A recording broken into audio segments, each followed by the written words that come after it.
For the original creator of the V-split tumblers or the tracksuit tumblers, please check out Flynn Sisters Boutique on YouTube.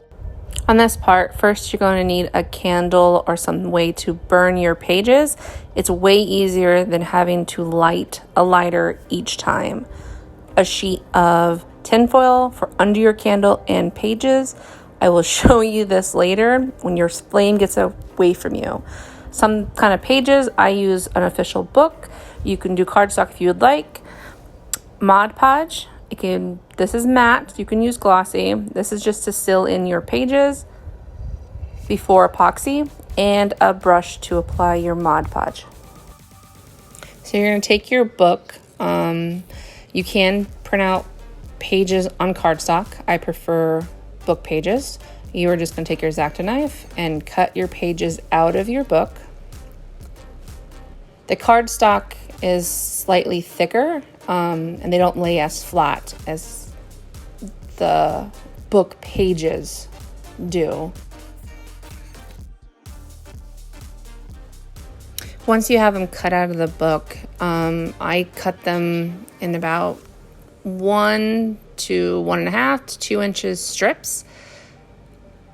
It kind of gives you a variation of sizes. If you are wanting a certain saying or chapter, you are going to want to pay attention to that and set it off to the side.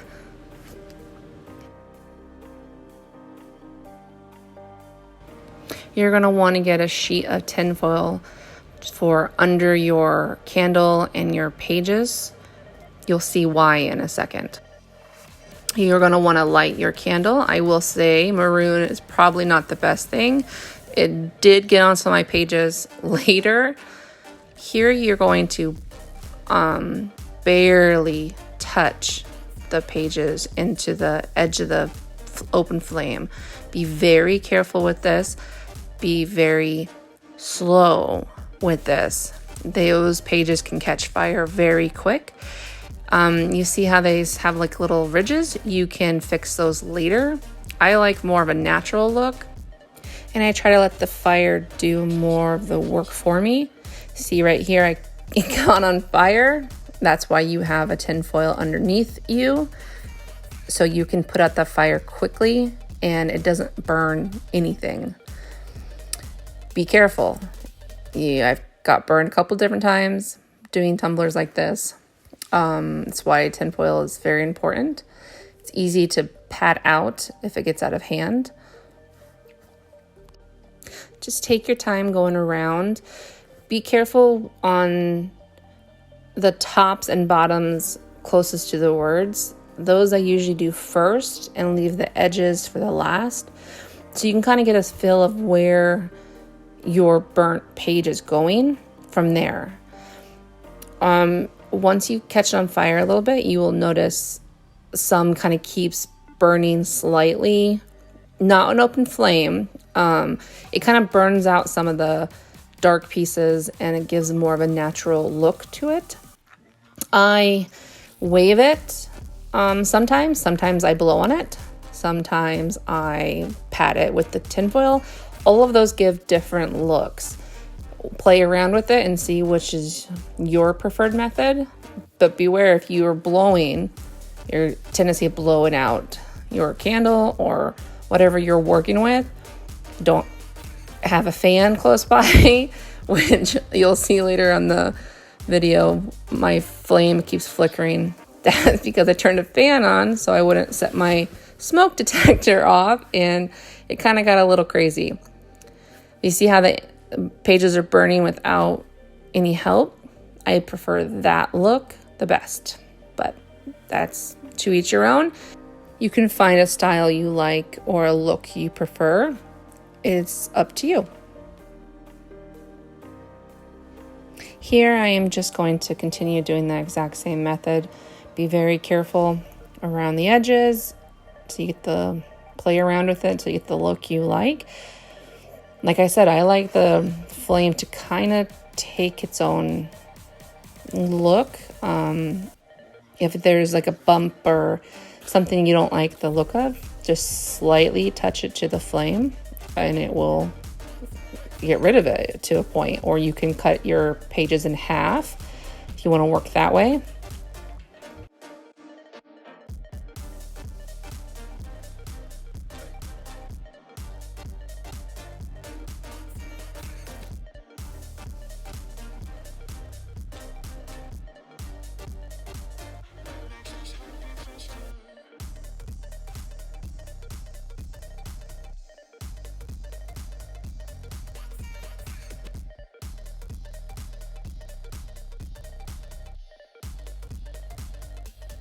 You remember that quote or favorite saying or chapter you want to put off to the side. Now is the time you do go very slow, barely touch the edge into the fire. You don't want it to go too far, especially if it's one quote from a book that you can't get back. It's another thing if it's just a chapter title. There's many pages that have that.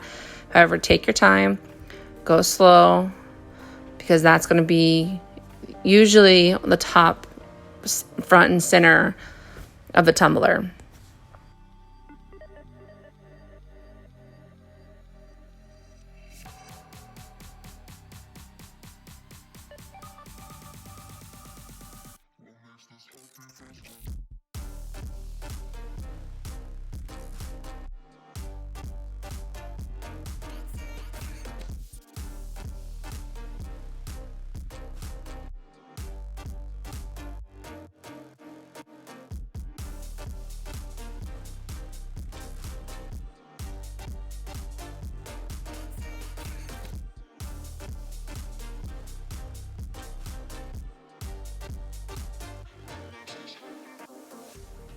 You want to be careful if you get too much black edges.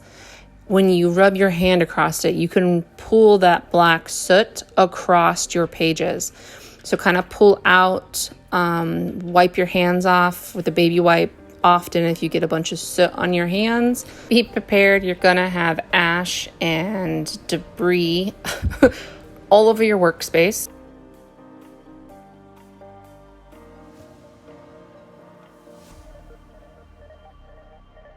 Here you still have your title legible. If you find a place that you just don't like the look of the edge, slowly burn that away. And then you have your saying or quote. Now that you have all your pages to your liking, you are going to Mod Podge them onto the painted part of the tumbler. You don't have to worry about marks. You're not going to see them. You need to tape off where you have epoxied your glitter line. I just use painter's tape. Make sure it has a good contact with the edge of the glitter. You're going to take your Mod Podge, which I have in another jar.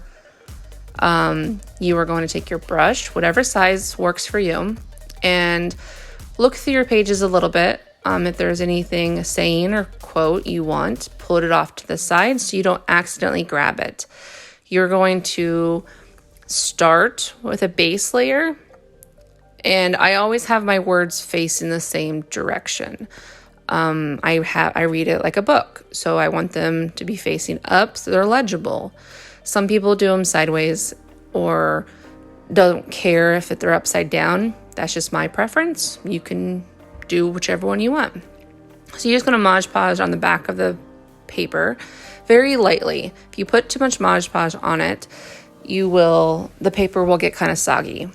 And then you lay it on your tumbler and gently rub out any creases that might form. If you have any folding, which this is paper, so it's easy to do.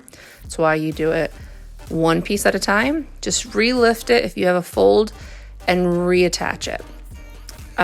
It's very forgiving because they are all individual pieces. You can kind of cut off pieces that are not going to be on the tumbler and use them other areas.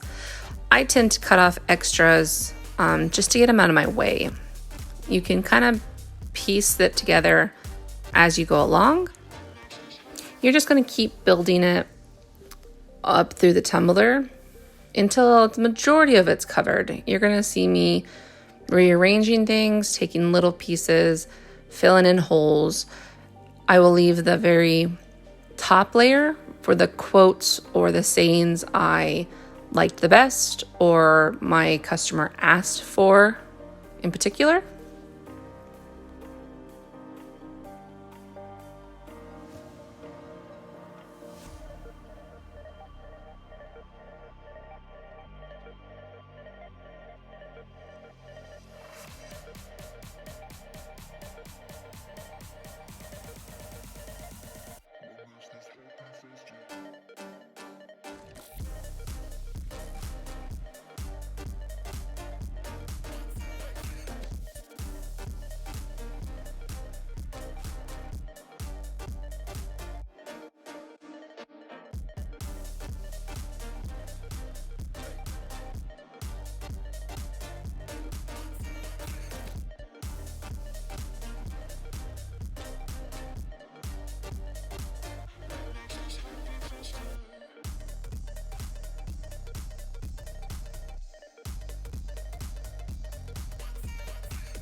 Now's the time, if I have any quotes or anything I want to be visible, would be the time to add them.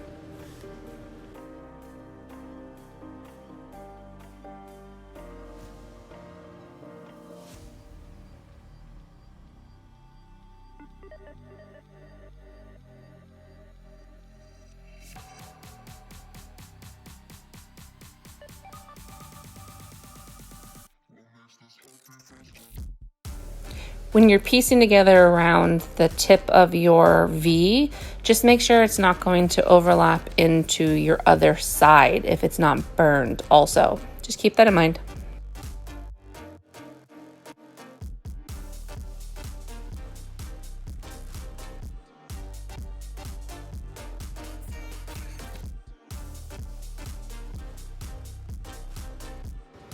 Once I have majority of my pieces laid, I'm going to go to the edge of the cup. I'm just going to fold it over the edge and make sure there's no spots that is visible if I'm going to piece things to it.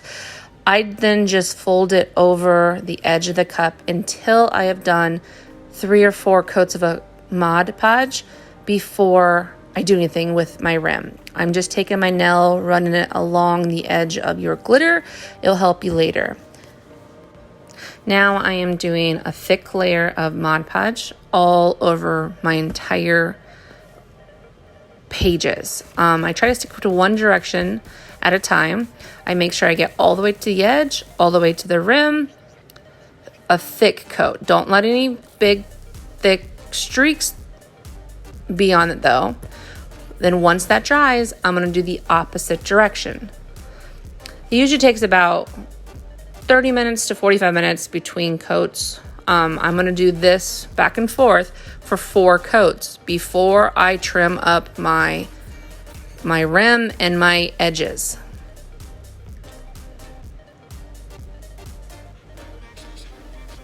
Now I'm going to take my X-Acto knife and run it along the edge I created with my thumbnail. Take your time on this spot. It is time consuming, but if you go too fast, you can cut into your pages or rip your pages and you have to add another piece and then wait for that 4 coats to dry to do anything else with it.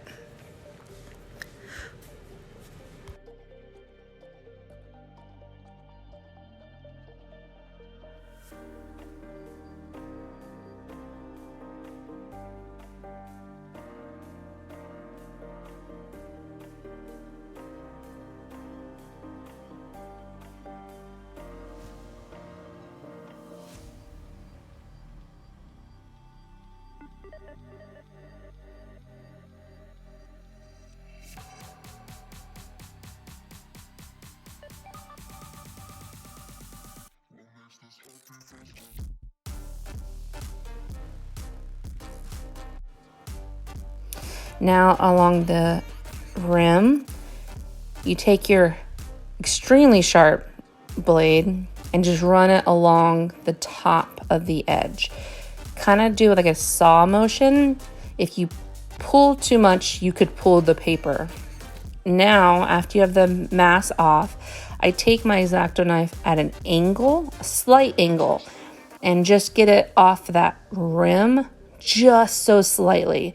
That's going to help you in the long run when you're doing the rims of your cups after epoxy. So you won't be pulling up any paper, and it can kind of ruin your pages sometimes if you don't do this little step before you go to the next step of epoxy. Because you know, every cup who gets epoxied has to have a little stainless steel edge along the top so the epoxy adheres to the stainless steel tumbler and not the top lip.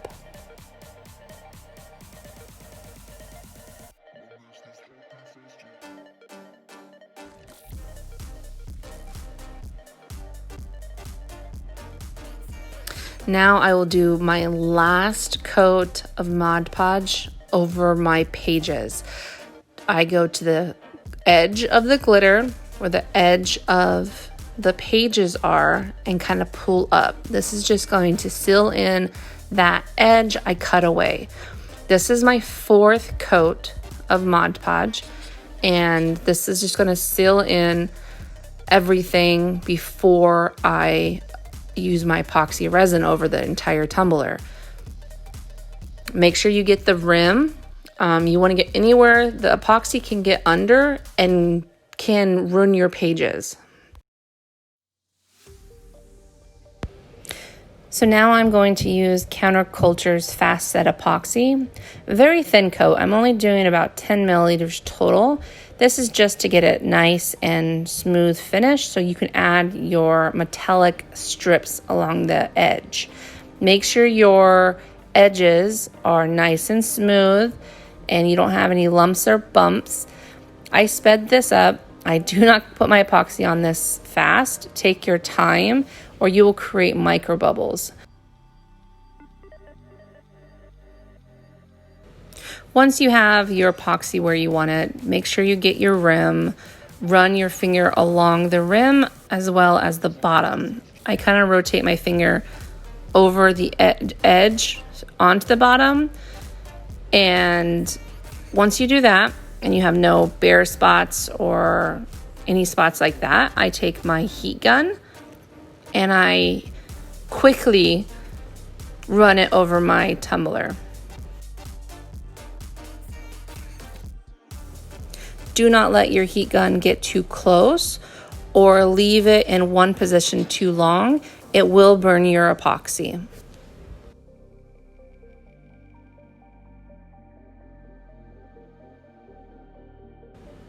And then once that does about a 1 rotation with the heat gun, I let it spin and I come back in about 15 minutes and I use my torch.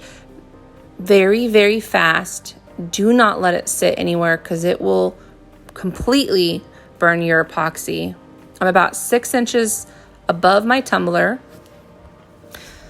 So now I'm going to show you how to do my metallic strips. I'm in Silhouette Studio. I create a rectangle and I usually make it the length I want. I normally do mine about 12 inches or a little bit less. And then I adjust it from there, the width I like. I like mine fairly thin. Normally it's about 0.15 width is my preferred one.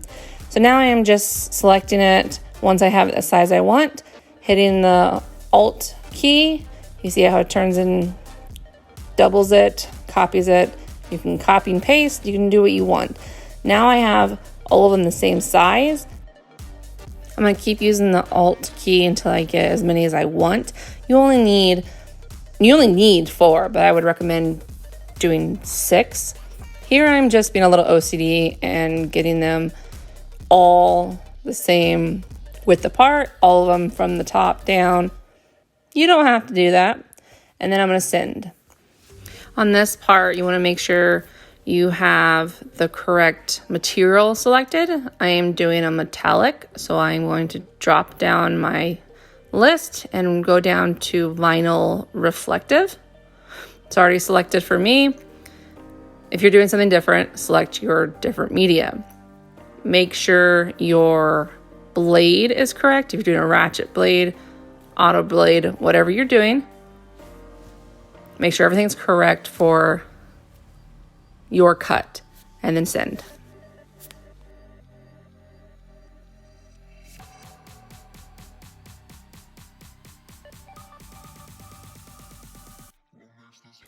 My epoxy is now fully cured. I am just checking my spots.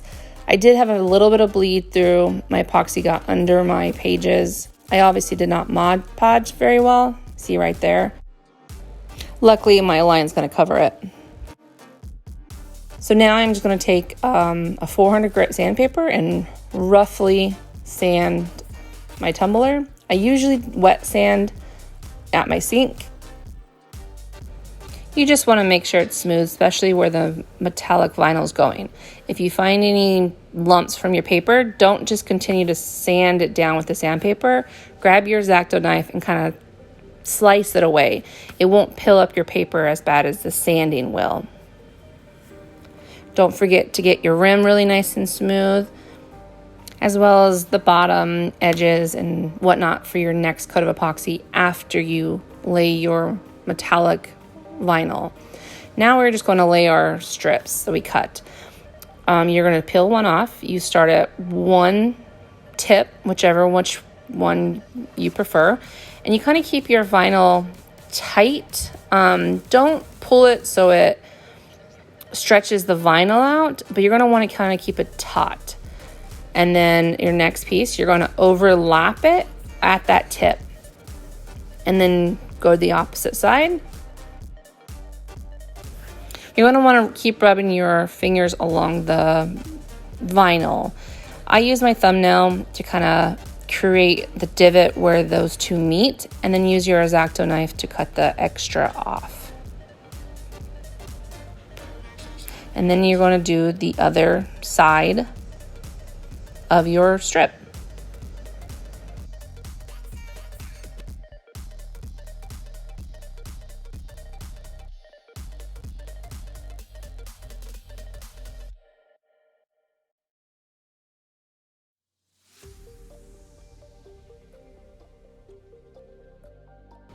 Take your time with this.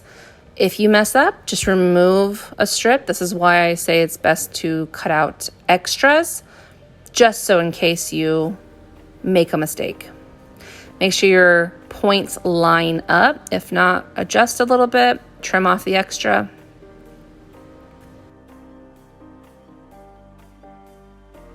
You're going to want to do a once over just to make sure your vinyl's laying flat before you move on to the next step, which is I like to add a thin coat of Counterculture's Quick Coat on the metallic vinyl. So I just put a little bit on my finger and run it along the vinyl. It helps to avoid micro bubbles on metallic. Now I'm going to add a coat of epoxy. Make sure you don't accidentally pull up any of your vinyl points. Smooth it out how you normally do epoxy. Remember not to pull too hard because you can create micro bubbles. This is going to be a thicker coat, 20 mils total. This is Counterculture Fast Set again. Once that is cured, you're going to sand a tumbler again with 400 grit. If you have any edges, take your X-Acto knife and kind of cut them off. Do not just sand them off. You can remove some of your color off your vinyl if you do. Get your rims, get your bottom. This will be your final sand, hopefully, before your final coat of epoxy. Remember, always wash your cups with Dawn dish soap and water and let them dry before you move on to epoxy. Here I am doing my final coat of Counterculture's Artist Resin. They do not recommend fast set being your top coat. So this is a normal epoxy that takes 6 hours of turning to cure versus the 2 on fast set. Remember to go nice and slow, get your bottoms, get your top rim, things that are going to normally pull back on epoxy. If it's not 100% smooth, you can always sand and redo another final coat.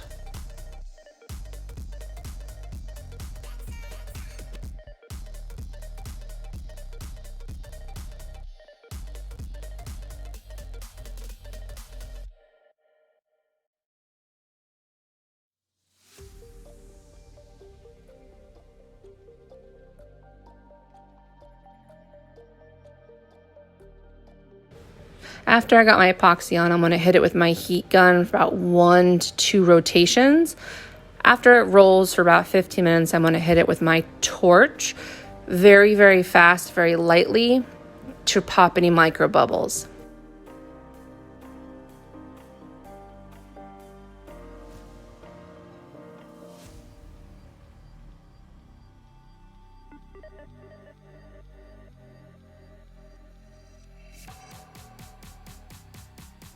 Thank you so much for watching, and please comment, like, share. Let me know what you think. If you've watched my first video, you've seen me do different houses. Here's 2 versions of the same house. One is colors based on the movie, and one is colors based on the book. It is complete preference which house colors you decide. But here you go. Here's them back to back. Don't forget to hit that bell icon so you're notified anytime I post a new tutorial. And come join my Facebook Tumblr group at facebook.com/DevilDollCommunity.